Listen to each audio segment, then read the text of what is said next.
Merhabalar, kanalıma hoş geldiniz sevgili dostlar.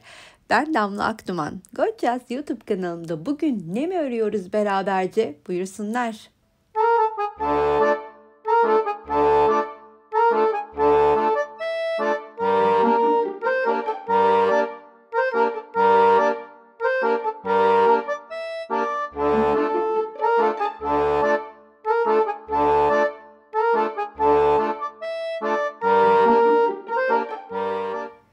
Görmüş olduğunuz hırkanın benzerlerini aslında kanalda çok fazlasıyla ördük. Şimdi bu hırkada dikkat ettiğinizde patları biraz farklı ve aslında göz alıcı da duruyor. Sizlere orada nasıl patın örerken ince detaylarda renk geçişlerini nasıl yaptığımı göstermek istedim. Bir de tabii Instagram hesabıma yeni gelen, YouTube'uma yeni gelen dostlar benimle uzun zamandır birlikte öğrenenlere göre biraz daha amatör kalabiliyorlar. Bunun için de istiyorlar ki hani bu hırkada kaç motif gitti yolunu bir görelim. Onun için hemen hemen ben de her ördüğümü kanalda sizlerle paylaşmak istiyorum. Bu hırkada da büyük bir beden hırka olacağı için de özellikle örmek istedim sizlerle. 40 beden üstü hanımlar için uygundur. Daha büyük bedenler için de beden büyütmeyi videonun sonunda bırakmış olacağım. Zemin rengimde Nako Katon Luxe'u kullanıyorum. 97-543'ünü. Ara renklerinde ise böyle elde kalmış olan açık, kuşakları açık, gri, beyaz ve bej tonlarını bir araya getirdim. Motiflerimi o şekilde oluşturdum. Bunun için size ara renkleri için kod veremiyorum ama griler, beyazlar ve bejlerle siz de çok rahatlıkla aynı görüntüyü yakalayabilirsiniz. Bu iplerle çoğunlukta kullandığım gibi yine 3 milim tığ kullanıyorum. Toplamda 70 adet motif öreceğiz. Bu 70 adet motifimizin ebatları birleştirme kenarı olmaksızın 12 santim. 70 motifin 6x5 tanesini arka için, yani 30 tanesini arkaya, 28 tanesini 14+14 önlere, 58 yaptı. 6+6 da kollar için, 12 taneyi de o şekilde hazırlayacağız. 70 adet motife ihtiyacımız olacak. 5 sıralı olarak öreceğiz. Daha sonra da birleşmesine beraberce geçeceğiz. Şimdi birleştirmesini zaten sizlere birazdan hangi tekniği kullandığımı da göstereceğim. Şöyle bir göz atacak olursanız arka parça birleşmiş halde aşağıda. Ben bu birleştirme tekniğini ve düşüşünü çok seviyorum. Kanalda da ayrıntılı olarak anlatmıştım ama videonun içinde de bu bilgiyi bırakmak istedim sizlere. Bunun için de 6 tane kol motifim için ayırıyorum ve 6 motifi, kol motifini birleştirirken mantığını çözelim. Bu arada motifin yapımını bu kanalda anlatmıyorum. Motifimiz Gorgeous motifi. YouTube kanalımda aratarak ya da sizler farklı bir motif kullanarak da bu hırkayı örebilirsiniz. Şimdi hırkanın birleştirmesine böyle 6 motif önüme dizdikten sonra başlıyorum birleştirmesine. İlmeğimi çıkarttım. Tığın üstüne ipimi aldım. İlk motifimin kenarına, şöyle köşesine batıp 3 tane ikili trabzanımı örüyorum.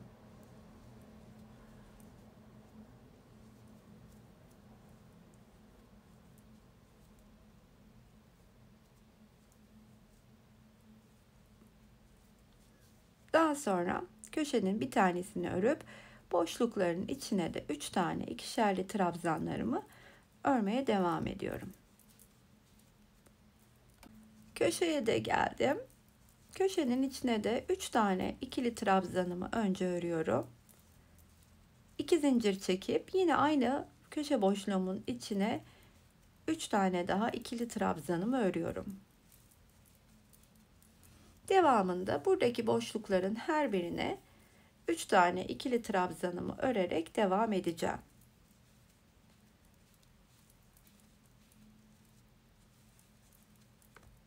Nereye kadar? Buradaki köşe boşluğumun içine gelene kadar. Köşeye ilk üçlümü ördükten sonra 2 de zincirimi çekiyorum ve sıradaki motifimi alıp ön yüzü bana bakarken hemen şöyle bakın. Köşelerinden birine batıp 3 tane ikili trabzanımı örüyorum. Dediğim gibi her iki motifin de ön yüzü bana bakıyor.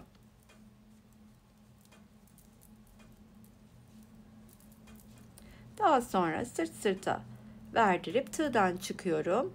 Buradaki köşenin içine batıp ilmeğimi çıkartıp bir zincir çekiyorum. Tığın üstüne yeniden ip alıp buradaki 3 tane ikili trabzanımı örüyorum. Şimdi bunu ördükten sonra bakın.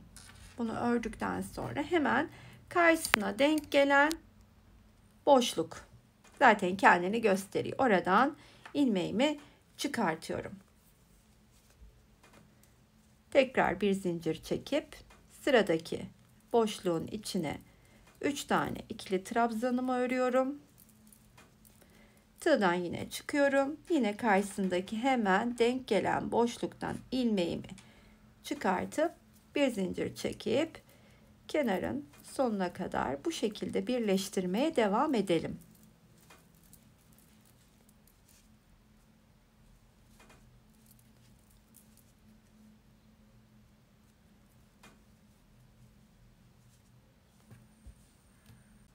Köşeye geldim. Bu yeni motifimin köşesinin içine 3 tane ikili trabzanımı örüp bir zincir çekip köşedeyken bir zincir çekip çıkıyorum. Karşısındaki köşenin içine batıp ilmeğimi içinden çıkarttıktan sonra bir zincir çekiyorum ve aynı köşenin içine 3 tane ikili trabzanımı örüp boşlukların içine aynı mantıkla örmeye devam ediyorum. Şöyle göstereyim.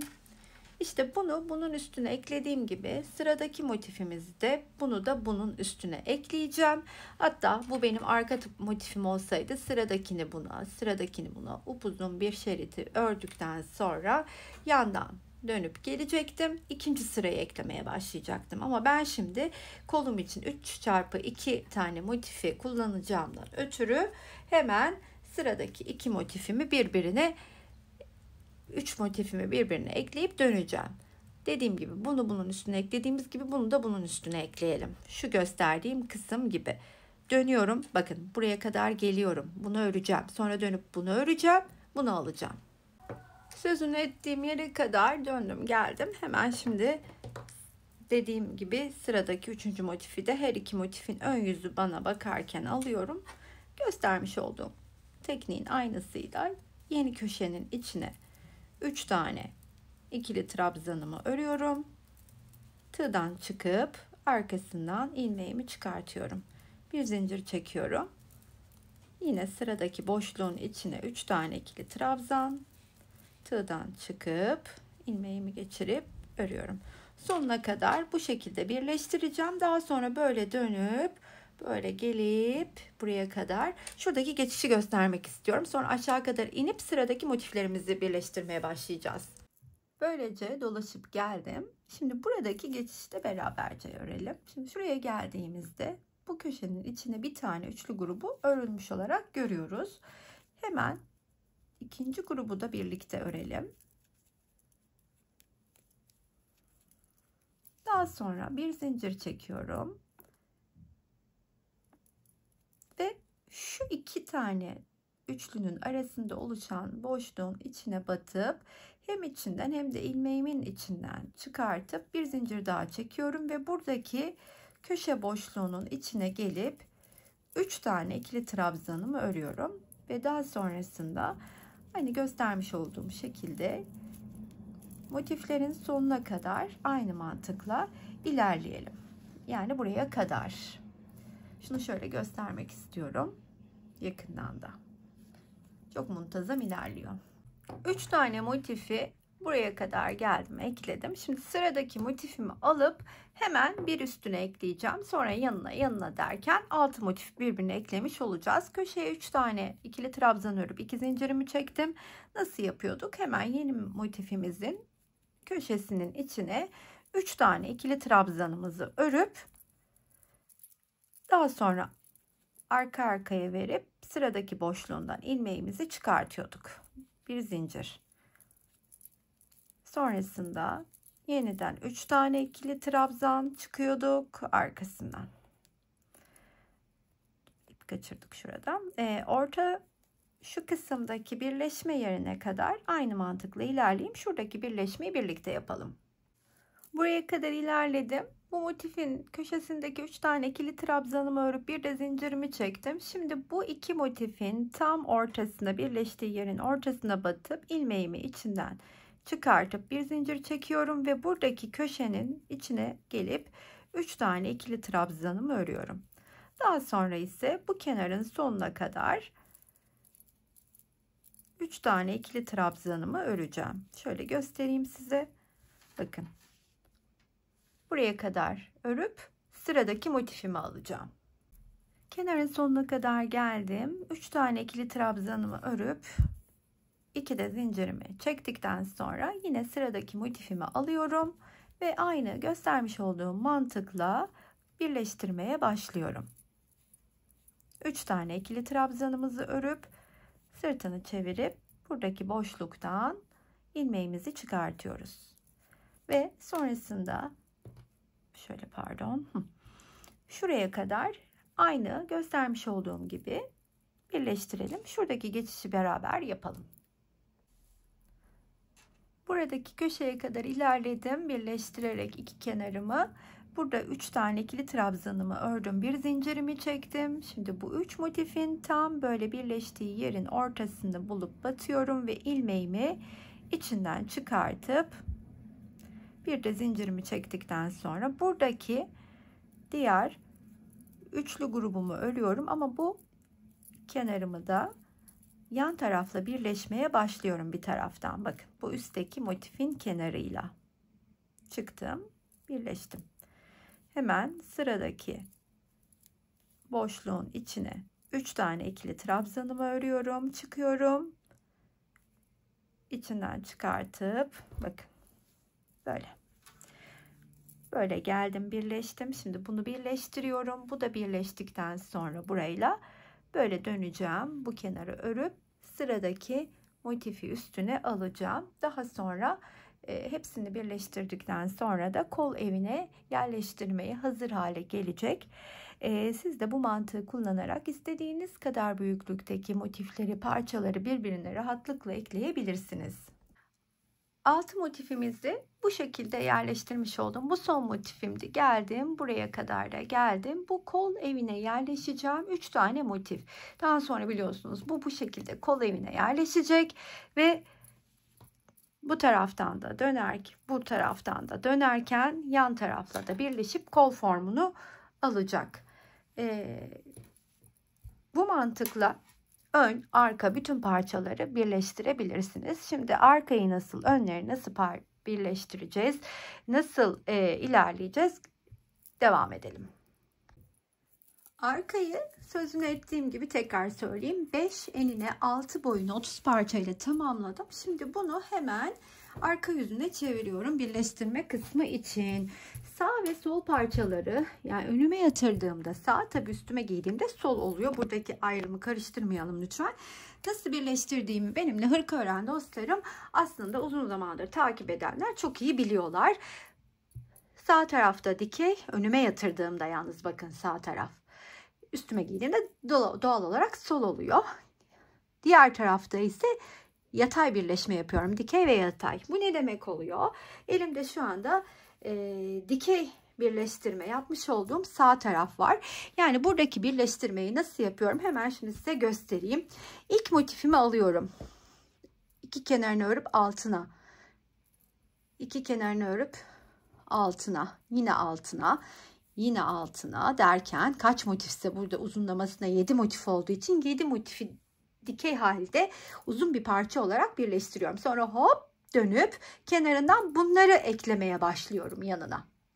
Sonra en son geldiğim bu parçayı eklediğimde bu kenarım açıkta kalıyor. Bu da ne demek oluyor?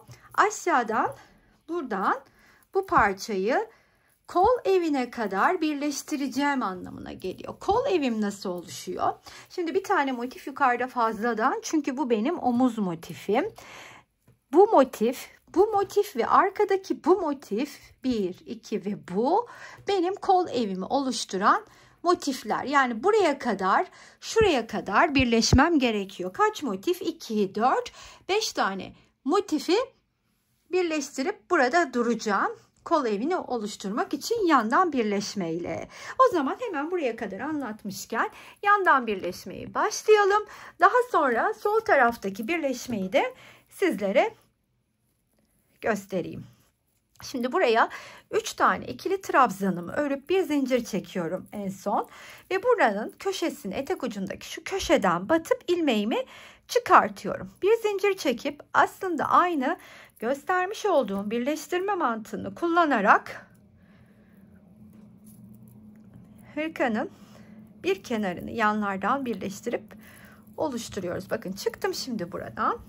Oradan çıkıp ne yapıyorum? Karşısındaki denk gelen boşluktan ilmeğimi çıkartıp bir zincir. Hemen buraya bir üçlü. Tığdan çıkıyorum. Karşısındaki boşluktan batıp ilmeğimi çıkartıp bir zincir. 1 2 3 arkasından battım. İlmeğimi çıkarttım. 1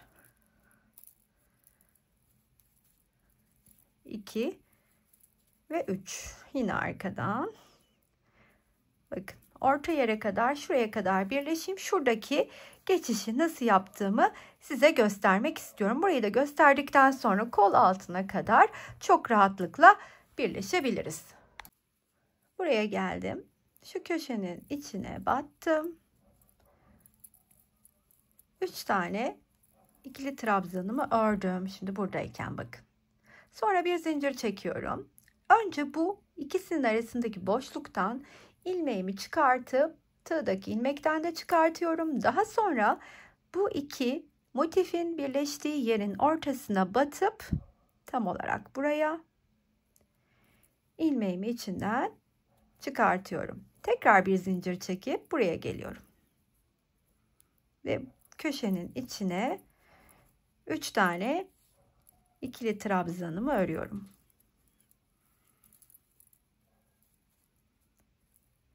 Karşısından batıp ilmeğimi çıkartıyorum ve kol altına kadar artık aynı mantıkla birleşebiliriz. Kol ayrımını yapacağım yere kadar yaklaştım. Şimdi oradaki ayrımı da birlikte yapalım istedi. İlk önce ne yapıyordum? Köşeye geldiğimde buradaki birleşimi yapıyordum. Daha sonra tığdan çıkıp arkadaki birleştikleri noktayı bulup buraya batıyorum ve ilmeğimi içinden çıkartıyorum. Daha sonra bir zincir. Şimdi bu iki motifin kenarını, bu ve bu iki motifin kenarı birleşmeden geçeceğim. Çünkü orası benim kol evim olacak. Daha sonra buraya kadar geldiğimde de şu kısımla birleşmeye başlayacağım. Böylelikle kol evimiz hazır olmuş olacak. İki kenarı ördüm. Şimdi artık bu üst iki kenar arkayla birleşecek. Bunun için burada bir zincir çektim. Aynı birleşme yöntemimi kullanarak da bu köşeden battım. İlmeğimi çıkarttım. Karşılıklı birleştirmeye başlıyorum. Sonra bu kenarları, şu iki kenarımı birleştirdiğimde burayla işlemim bu tarafla tamamlanacak. Diğer tarafı birlikte örmeye başlayalım. Buradaki bitirişi birlikte yapalım. Şuraya geldim, bakın bir tane üçlü durmuştu burada. Onun yanına diğer ikinci üçlümü örüyorum. Bir zincir çekiyorum. Şu arkadaki ikisinin birleştiği noktadan ilmeğimi çıkartıyorum. Bir zincir çekip buraya batıp kaydırıp kilitliyorum. Diğer tarafa geçebiliriz. Bu tarafa geçtiğimizde ise birleşmeyi bu tarafın aksine, yani dikeyine aksine yatay yapmaya başlıyoruz. Bu motifi alıyorum. İki kenarını geçiyorum. Hemen yanına bunu alıyorum. Daha sonra bunu işte pardon ters söyledim. Bunu önce hep soldaki bunu derken 2 ilerliyorum ve en son bu şekilde yukarıda kalıyorum. Ve burada ise birleşmeye şu iki üst kenardan başlıyorum. Burayı tekrar göstermeyeceğim örerken çünkü artık biliyoruz mantığı. Buradan buraya eklenip iki kenara öreceğim. Daha sonra bu motif ve bu motifin yanlarını birleşmeden öreceğim. Kol evini açık bırakmak için. Buradan aşağıya 6 motifi de kenardan birleştirip artık etrafını örmeye beraberce başlayabiliriz. Evet, hırkamızın motiflerini birleştirmiş olduk. Şimdi etrafını örmeye geldi sıra. Nasıl yapıyorum? Her seferinde tam olarak kol altına gelen kısımdan başlıyorum. Bu defa ipimi kopardım çünkü zemin rengiyle devam etmeyeceğim. Aslında bu hırkaya en çok güzellik katan kısım lastik kısmında renkleri değiştirerek örmemiz olacak. Bunun için de sırasıyla farklı renklerle etrafını örmeye başlarken tabii ki özellikle içinde kullandığım renkleri tercih ediyorum. Hemen bir tanesini alıp ilk sıra olarak trabzan geçeceğim ve bu ikili trabzanlarımı bu rengimle örüyorum. Kol altına şöyle gelen kısmı seçtim. Trabzanlarımı şu mantıkla geçiyorum. Bu köşeden başlayayım. İlk olarak bu köşeye bir tane ikili trabzan, daha sonra ortada birleştikleri noktaya da batıp bir tane ikili trabzan örüyorum ve diğer köşeye geçiyorum. Bundan sonra da her bir trabzanın üstüne bir tane ikili trabzanımı öreceğim. Köşeye kadar bu şekilde ilerleyip köşeyi nasıl döneceğimizi görelim. Daha sonra da enseye geldiğimizde de ensedeki dönüşümüzü göstereyim. Sonra birlikte bir üst sıraya tabii ki lastik örümüne de geçelim. Hem de yeni rengimi de nasıl başlatacağım onu da göstermek istiyorum sizlere.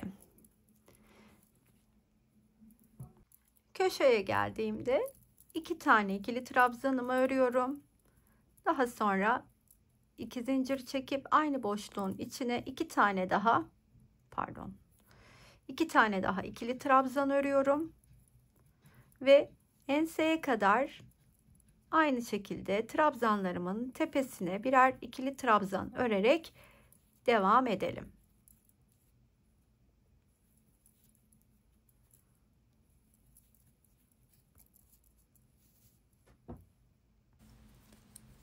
Burada ense kısmına geldiğimde minik bir toparlama yapacağım. Şimdi normalde ilerledim hep aynı ikili trabzanlarla. Tam olarak buraya geldiğimde şimdi bir şuraya, bir bu orta noktaya, bir de bu köşeye batıp bir toplama yapıyorum. Şimdi bir kere çıktım. Aynı yere, bir orta bir yere, hepsinin birleştiği yere bir daha batıyorum ve buradaki köşeye batıyorum. Bir kere çıkıyorum ve tığımdaki 4 ilmeği birlikte topluyorum. Daha sonra diğer bu tarafındaki yere kadar trabzanlarımın üstüne ikili trabzan örerek ilerliyorum. Bu tarafa da ilerlediğimde şimdi artık ilk bu köşeye batıyorum. Bir kere çıkıyorum. Sonra üçünün birleştiği noktaya batıp çıkıyorum bir kere ve buradaki köşeye geliyorum. Yine batıp bir kere çıkıyorum ve 4 tane ilmeğimi tığımda birlikte örüyorum. Daha sonra trabzanlarımın üstüne bir tane ikili trabzan örmeye devam ediyorum. Ta ki başladığım noktaya kadar. Oraya geldiğimde hem renk değiştireceğim hem de lastiğin örümüne başlayacağım. İlk rengimi tamamladım trabzanlarla. Şimdi lastik örümüne başlayacağım. Bunun için yine kol altına gelen kısımdayım. İlmeğimi çıkardım. Tığımın üstüne ip de aldım. Şimdi buradaki ilk trabzanımı şu şekilde öne alıyorum. Ve ilmeğimi çıkartıp ilk trabzanımı bu şekilde örüyorum. Şunu da öne alayım. Bu şekilde örüyorum. Daha sonra tığımın üstüne yine ipimi alıyorum. Bu defa sıradaki trabzanı arkaya alıyorum.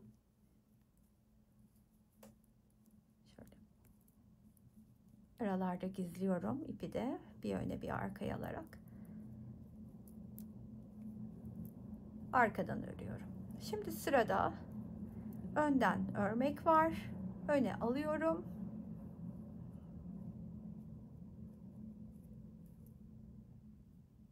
İlkini örüp şimdi ikincisini de örerken yine arkaya alalım. Sırasıyla trabzanları bir öne bir arkaya alarak örmeye devam edeceğim.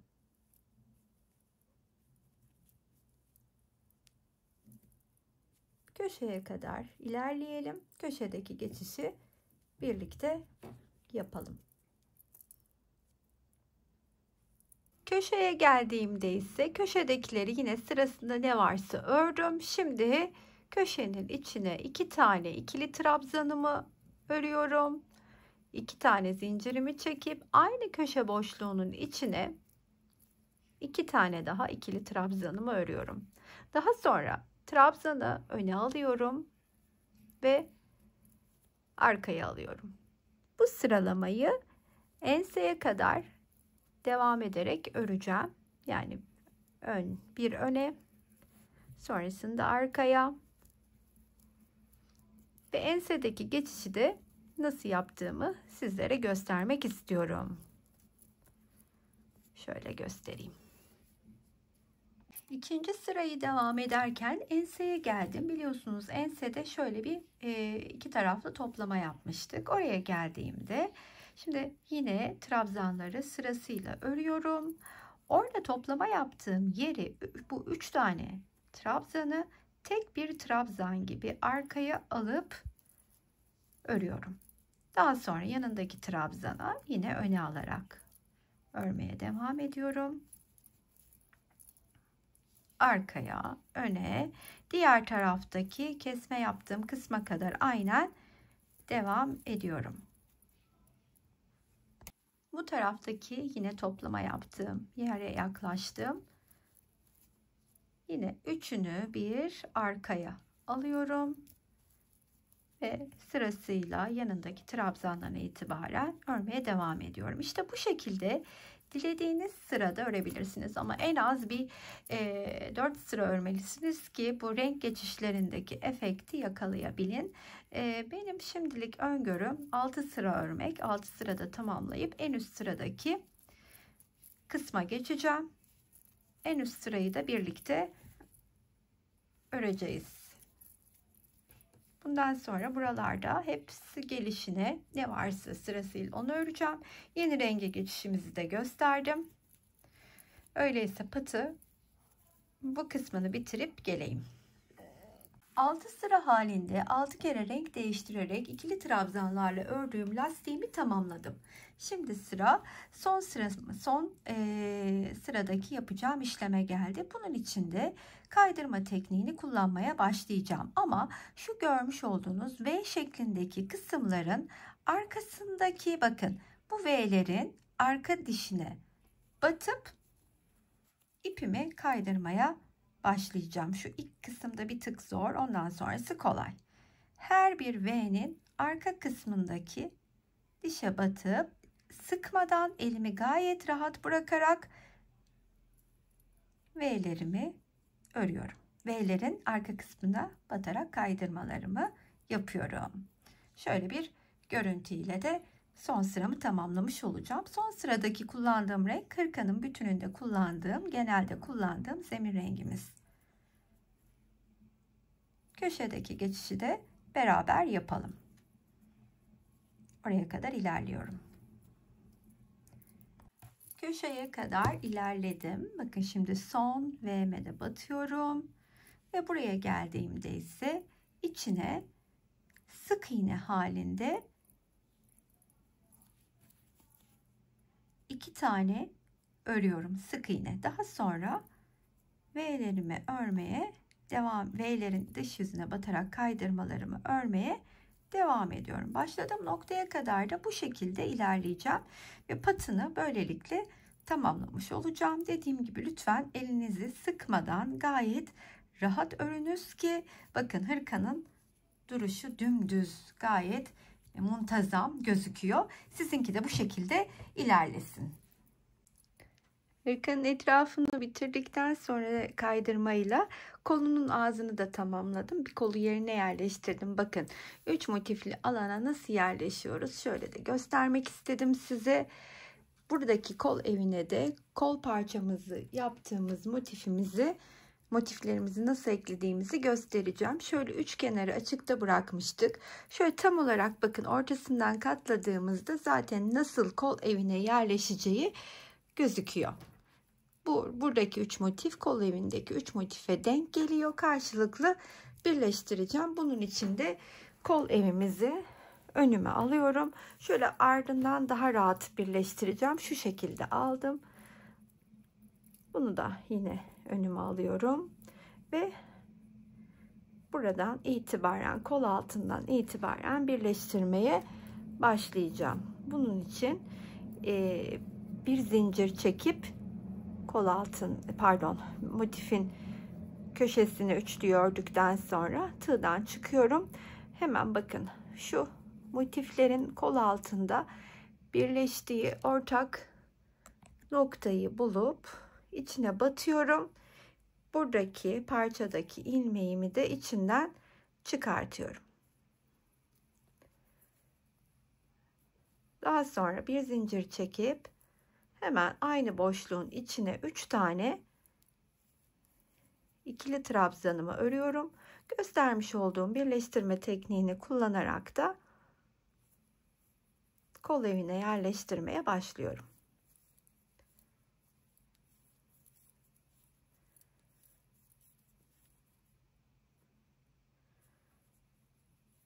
Şu şekilde.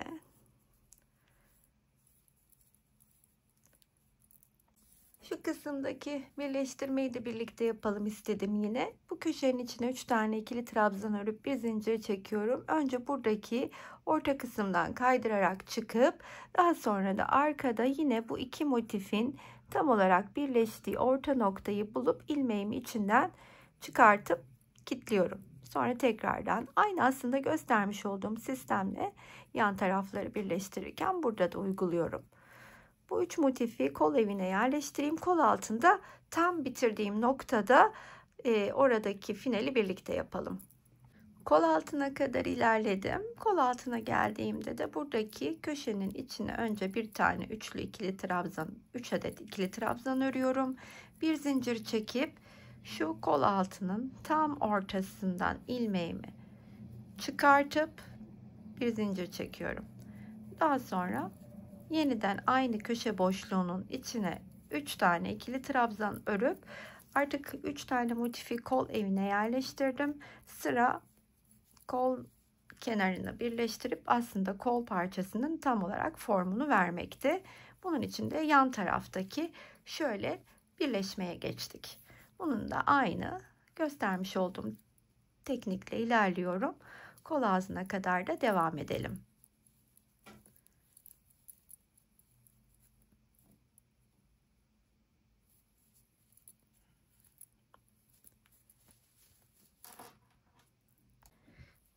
Burada da kenarın yine sonunda köşeye geldim.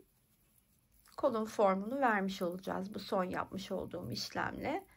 3 tane ikili trabzanımı örüp bir zincir çekiyorum ve karşıdaki köşenin içinden ilmeğimi çıkarttıktan sonra bir zincir çekip ilk örmüş olduğum trabzanın tepesine kaydırarak geliyorum. Şimdi bunun üstüne artık aynı hırkamın etrafında ve diğer kolumda yaptığım gibi sıralamayı da bozmadan aynı renkleri tekrarlayarak lastik örümüne başlayacağım. Dediğim gibi etrafından hiçbir farkı yok. Sadece şuradaki geçişleri nasıl yaptığımı da göstermek istiyorum. Birlikte başlayalım. Gerisini zaten siz kolaylıkla yapacaksınız. İlk başladığım rengi alıyorum. İlmeğimi çıkarttıktan sonra tığın üstüne ip alıp şöyle herhangi bir trabzanın tepesinden batıp ilk sıramız biliyorsunuz ikili trabzanlar halinde oluşuyor. İkili trabzanlarımı örmeye başlıyorum.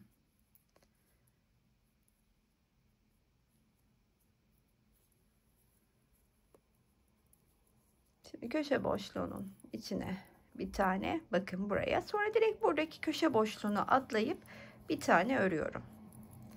Köşeleri bu şekilde geçerek her bir trabzanın üstüne de bir adet ikili trabzan örerek başladığım noktaya kadar ilerleyelim.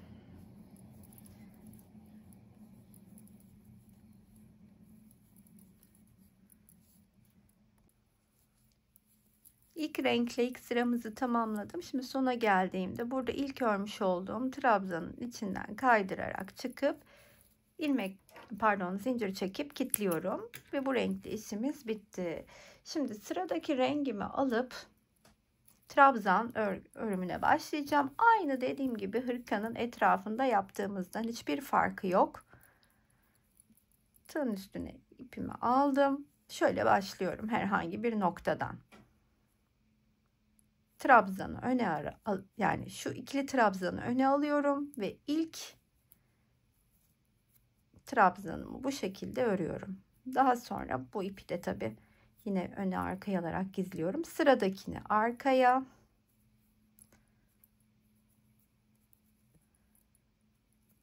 sıradakini öne.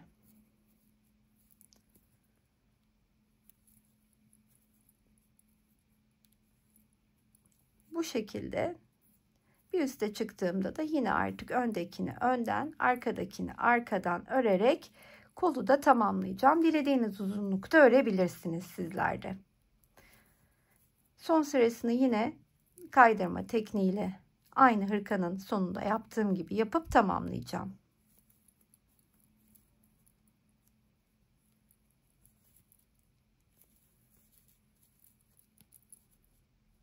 En sevdiğimiz kısım finaldeyiz. 100 santim boyunda 132 santim eninde bir hırkaya sahip olmuş olduk. Yani neredeyse böyle 40'tan 50 bedene kadar uyumlu bir hırka diyebilirim. 50 beden üstü hanımefendiler, arkayı biliyorsunuz 5x6 olarak çalışmıştık. Arkayı 5 değil 4 çalışıp kol altından, yani tam olarak şuradan bir motif ekleyerek de büyütebilecekleri gibi motifleri bir sıra baştan büyük örerek de aynı formda birleştirebilirler.